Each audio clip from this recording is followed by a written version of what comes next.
Saving money for Christmas. After the fun of Christmas is over, many of us can be left facing a hefty bill in the new year. It can be hard to avoid using credit to pay for the festive season, but saving in the run-up will help soften the blow in January. Talk to your friends and family. Pressure to please loved ones and to give children the perfect Christmas tops the list of reasons people overspend during the festive season. When you've worked out how much you can afford to spend on presents, talk to the people you plan to give gifts to about how much you plan to spend. This might be embarrassing. Last year we surveyed the UK about their Christmas spending. 3/4 of people told us they'd be happy talking about the total cost of presents with their partner, but just 1/3 would be comfortable talking to their mum, friends, siblings or children, and just 1/4 with their dad. It might help to remember that many people will be struggling this Christmas. If you're spending too much on presents for loved ones, they might feel the pressure to spend the same amount on you, even if they can't afford to. You might feel stressed about the idea of having a difficult conversation about money, and you may forget the important things you wanted to bring up. Set a budget. The average Christmas budget per household is around £350, which includes food, presents, travel and decorations, among other expenses. To begin your budget, make a list of family and friends you will be buying presents for and allocate an amount for each person. If you are hosting dinner, then consider how many people will be coming over and how much you will need to spend on food and drink. From there, you should be able to work out how much money you would need to put away each month. For example, saving £20 a month from the start of the year will get you £240 to spend at Christmas. Saving for Christmas. It's difficult to pay for Christmas out of December's pay packet alone, so it makes sense to save up as much as you can beforehand. The earlier you start saving, the less you need to put aside each month. Even a small amount over a few months can make a big difference. Treat saving in the same way as you would a bill. Committing to saving a regular sum each month or week is more effective than simply saying you'll save whatever you have left over, which might be nothing. Try to be realistic.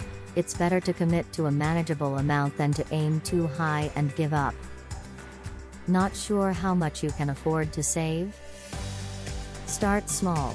Put your spare £1 or £2 coins into a jar each week.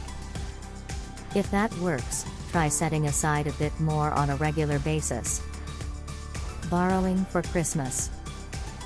Borrowing money to cover your Christmas spend could come at a price in interest and fees. At best, that could be money used for something far more worthwhile. At worst, it could leave you with debt you might struggle to pay off. Paying back the debt could be expensive, and if you miss payments there'll be a negative impact on your credit report. It could affect your future ability to get any type of credit at all. Consider starting some new Christmas traditions. Start some new Christmas traditions that the whole family can join in with and save some money along the way. Picking up Christmas essentials like crackers or decorations in the sales can mean big savings, sometimes around 50%. If you know what gifts you need to buy, it can help to pick up an item a month to help spread the cost and save you the hassle of shopping when everyone else is. You could also embrace the digital age and email Christmas cards to save on postage. There are lots of free websites that let you create your own cards, with family photos and videos. A pre-Christmas clear-out with the family will help you get in order for the festive season, but could also put some money back in your pocket. Once you've put aside anything you no longer want, make some extra cash by selling it online or at a local sale. If you time it right, you'll find plenty of people looking for second-hand gifts. Should you join a Christmas savings club? You might be tempted to join a Christmas savings club. But they won't offer you interest on your savings and come with a greater risk than saving through your bank or building society. Christmas savings schemes are not regulated in the way that banks and building societies are. If the Christmas club you're saving with goes out of business, you might lose all the money you put into it. You're also quite likely to receive your money back in vouchers, which are not always easy to spend in full and gives you a limited range of retailers to spend it with. If you're struggling to open a bank account for your savings, then speak to your local credit union. They're more likely to offer you a higher rate of return on your savings than a Christmas club. Don't be afraid to share your worries. One of the effects of this pandemic has been to make it normal to feel, on occasion, that everything is too much.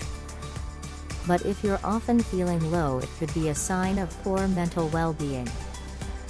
Feeling down can make it tough to manage money, and worrying about it can make you feel even worse.